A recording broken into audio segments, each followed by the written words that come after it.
Hi guys, and welcome back to our weekly live stream here on the Get Girl channel. I'm so happy you're back and that today we get to talk about some marketing problems and how you can solve them. Um, as you know, each week we do this live event here, and that's part of the Home SEO series, where basically we show you simple SEO tactics that you can apply to your own site.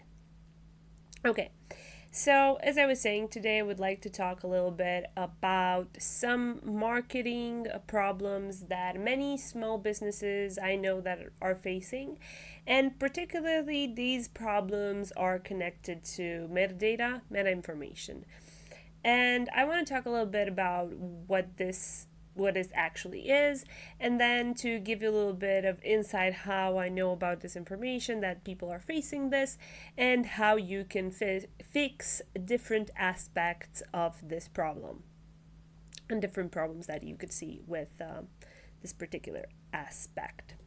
Okay, in the meanwhile, don't forget to leave us comments in the live chat so we can answer to them at the end of the video. Okay, so as I was saying before going further with this, just to make sure that everybody that's watching this live episode video knows what metadata and meta information is about, I just Googled something here before just to show you a little bit how this looks in basically when you're searching something on Google, so how that affects actually something that you're using. Meta information is basically data about pages, about different information within your articles. So it's a way of finding something about an element before actually seeing it. In the case that we're talking here about metadata, meta information, it's basically for elements like pages in your site or articles or even your whole site.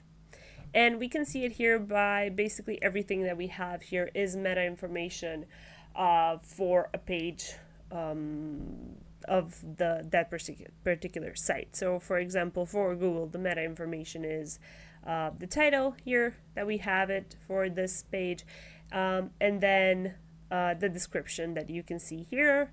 And because it has a rich meta, and you can see different other subtitles. So this area right here, so the Google Alerts, Google Photos, all this is controlled basically by the meta information that is sent out by this particular URL and page. Yeah, and there is even other information that you can add in the meta of that page. For example, these videos that are considered top stories are part of the articles they're from. So from these sites, The Verge, and then Engadget and TechCrunch has an image here. So this again is meta information, what we see here.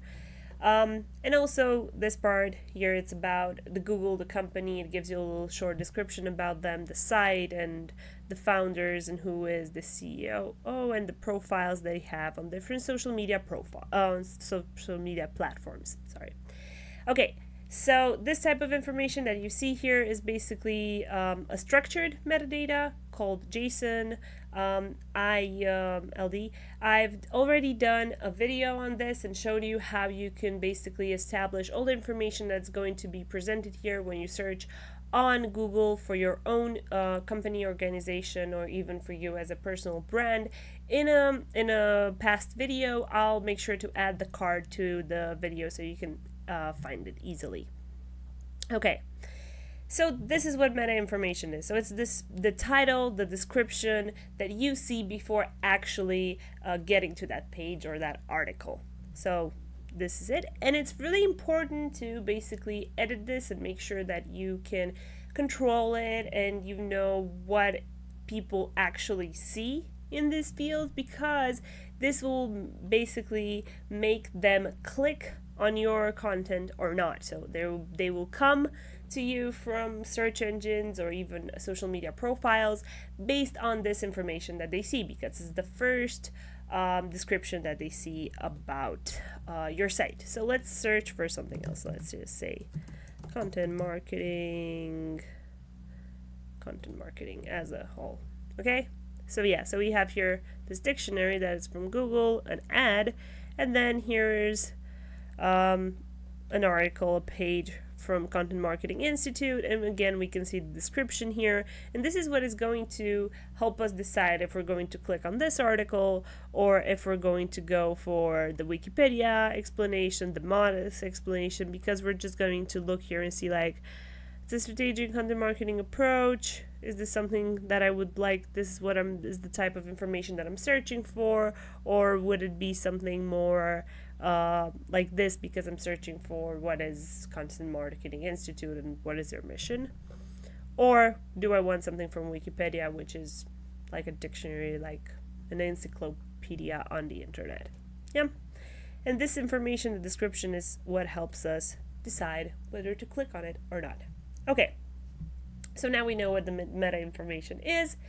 Let's just go a little bit further and explain how I know that a lot of small businesses face this problem, this marketing problem, and that's because we have data from the SEO audit.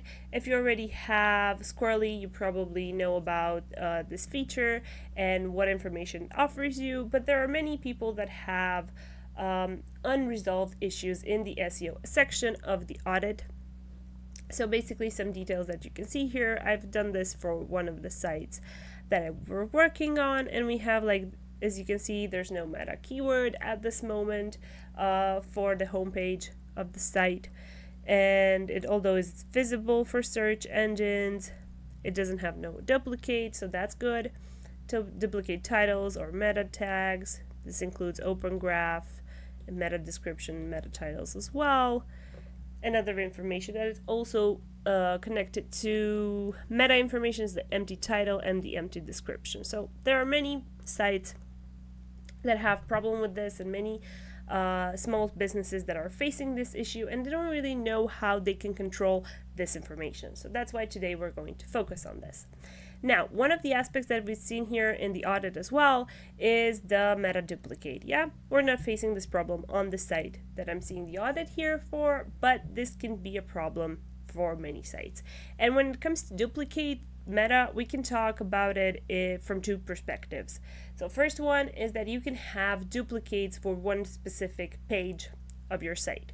What does that mean? It means that you have the same information, let's say the title, the meta title, in the code of the page, not just once, but several times.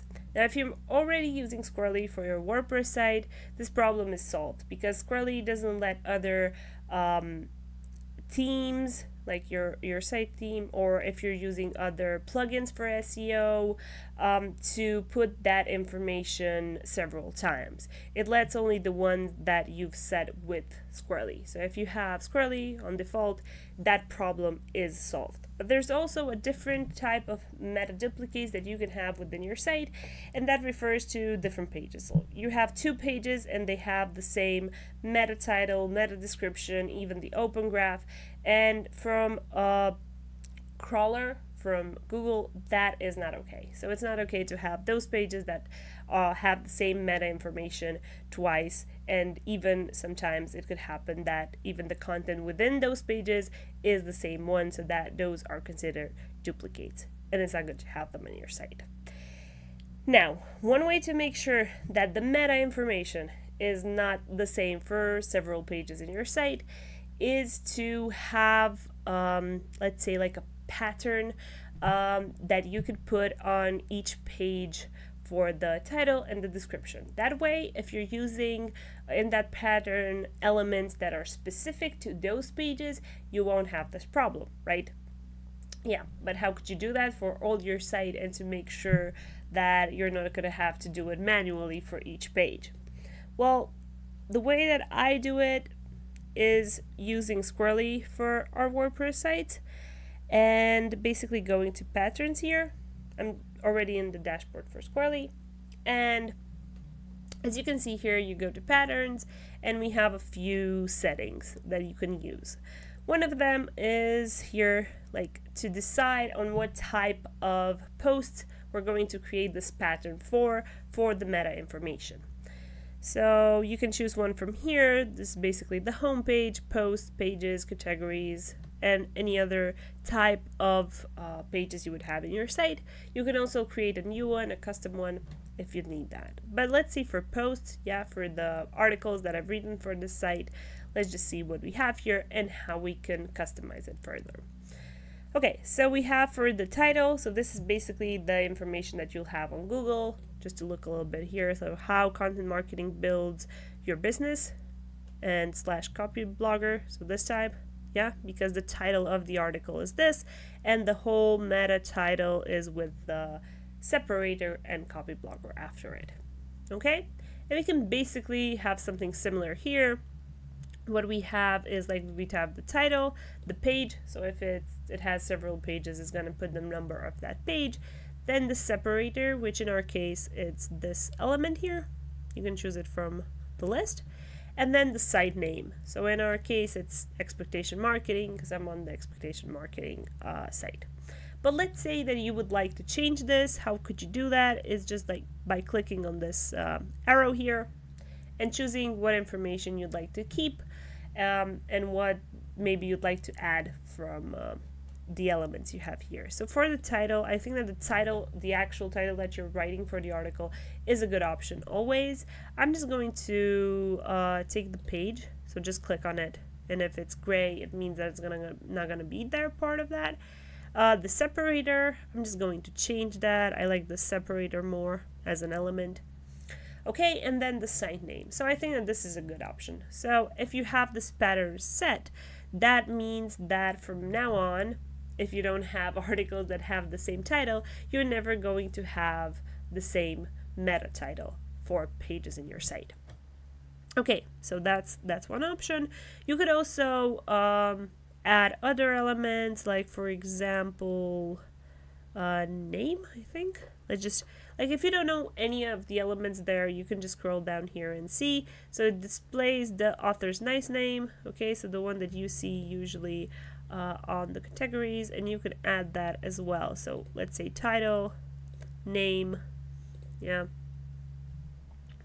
here, but I'm just going to add this element here further. Okay, and we have this already, great. So we're gonna have the title, the name, can add another separator there. Yes, like that, just to make sure. So it has separator, the title of the article, separator, name of the author, separator, and the site name. And this is definitely going to make sure that you don't have duplicates, because even if you have a lot of writers on your site and they create different articles, and maybe some of them might have the same title, it's not going to be the same author, and then that is definitely safe. Now, the next thing is the description that you're going to have. Now, the default one we have here is the expert. So what does this mean? It means that it takes a part of the article and adds it in the description. It's auto-generated if you don't have one specific written down. And usually the one that it takes is the first paragraphs of the article, which is not a bad option, thinking that if you have, let's say you're starting to discuss an article, you have the introduction, the first paragraphs, it takes 160 characters, I think, and then it just continues from there on. If people want to read more about that subject, they could click on it. For a default pattern, I think that it's a really good option. You can also add other options from here. So let's say that you would like to have primary category of the article first put here, or after the expert from the article,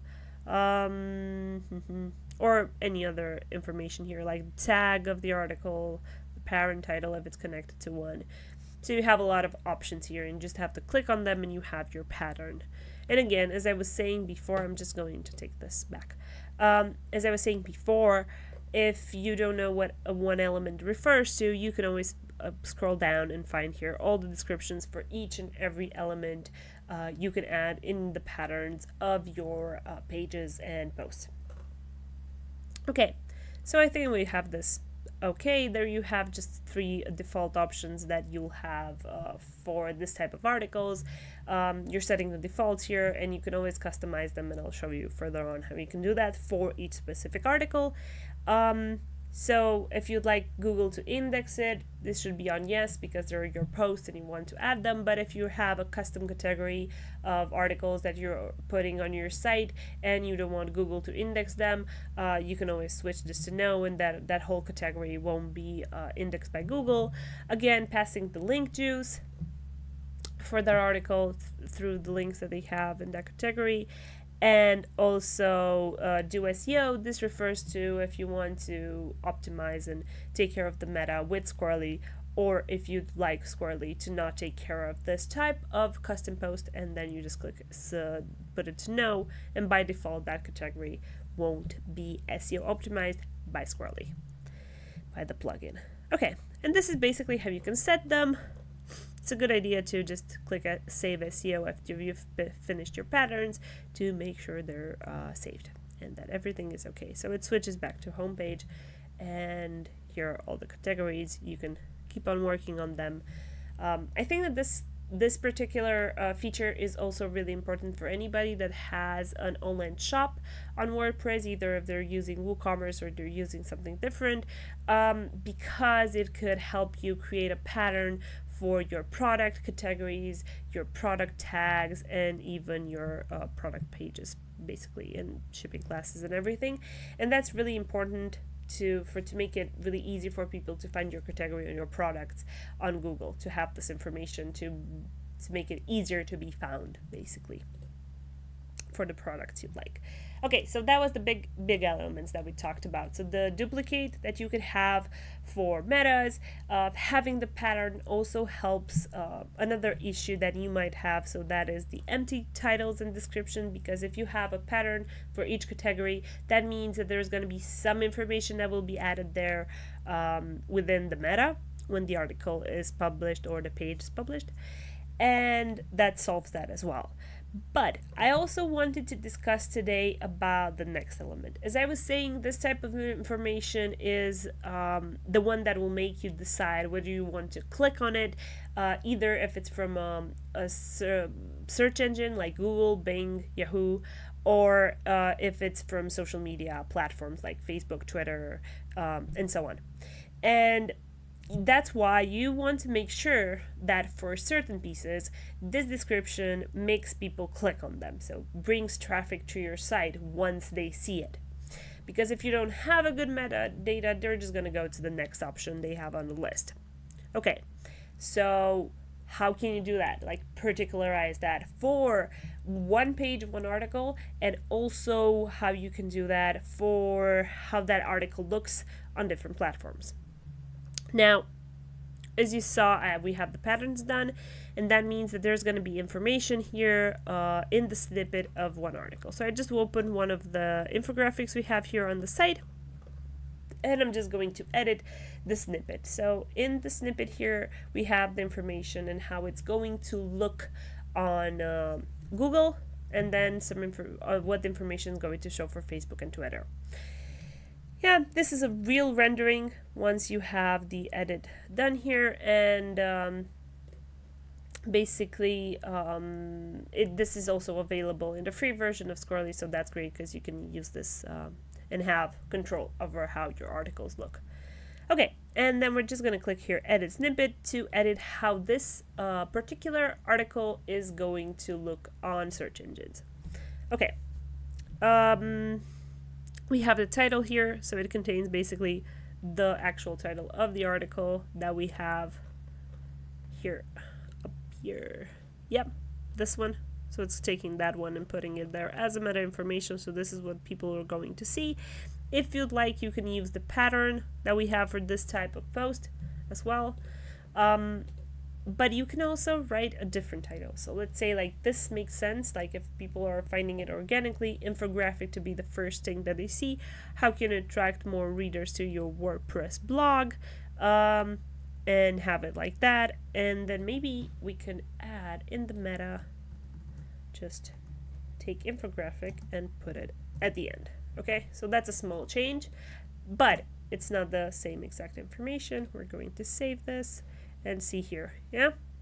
Okay. Because the title is really long, we can see that we're not going to see infographics. So let's just leave it at the start of the title so people click on it because it's infographic and they would like to see it. Now let's see the description. How can WordPress become even better for your business? How can you attract more readers and more leads? The new 2018 version of Squirrly has been launched. Okay, so here's the infographic, and basically what it took is the phrases, the first phrases and the last phrases, I think. Yeah. From the article. Okay, and if you'd like to change this, because that's the current description, it's just you have to write it here. And what do we want? Let's say just put something like a call to action, like check this infographic to find out how the new Squirrly 2018 can help your WordPress blog. Okay, and you see I've written this here, and it tells you how many characters you've taken out of the total that you could see on Google as meta description. It's a really great idea to have something like this, so to have a verb or a term that basically makes people want to click on it, especially when you're doing this custom meta description for your articles. Okay, so we have that. Now, as you can see, I wasn't paying attention to this. This part went red because the title is too long. So we have one character too many here. So I'm just going to leave it like that. But you could basically create a shorter title to make sure that the whole title will be found on meta descriptions. And then you can add multiple meta keywords here. So let's say WordPress blog, enter, and then I don't know, human readers, any type of term that you would like this article to be found for Squirrly 2018. So these are the multiple keywords that I would like. And if there's a canonical link to this article, you can also add that. This is basically an infographic that we have on Squirrly, and we also have it here for our audience. Okay, and then you can just click save, and you can see that the information here presented has changed. Yeah, and you can see here the call to action that I have, and also a preview of the keywords. These keywords are not going to show up in Google, but everything else will look exactly the same. Okay, now, if you want to promote this article on social media as well, you'll probably want to make the meta different, because even if people are sharing it, they're going to have this exact way of how it's going to look on their profile or on the community that they're sharing it. And so you can edit this to have something personalized. If you're not editing it, so the information that you have here right now is basically the same one that we put in for the search engine, because there's no particular one set, and to have the information there, the meta. And the image that you see here is basically the featured image chosen from this article. But you can basically go here and upload a new one or choose a different one from the site if you'd like that, or if you need that for this article. If you want to test that to see if on Facebook it goes better with one image and on Twitter, because the audience is different, works better with a different one. And then OG comes from Open Graph. The Open Graph title, the one that you're going to see on Facebook, let's say that it's going to be Squirrly 2018 infographic best tool for WordPress blogs. Best tool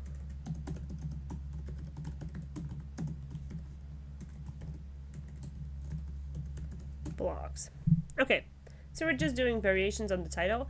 This could be helpful, again, if you're doing testing, A/B testing, or if you have different profiles of segments of audiences on Facebook than you have from your organic search and on Twitter, and so on.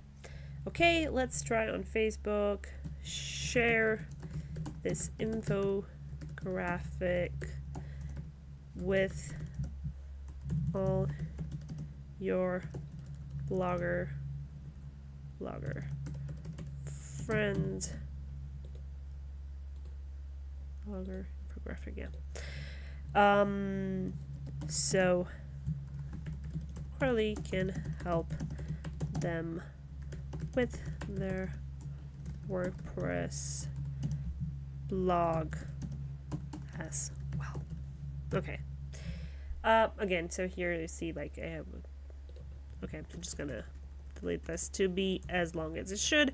The message for Facebook is just 110 characters. Okay.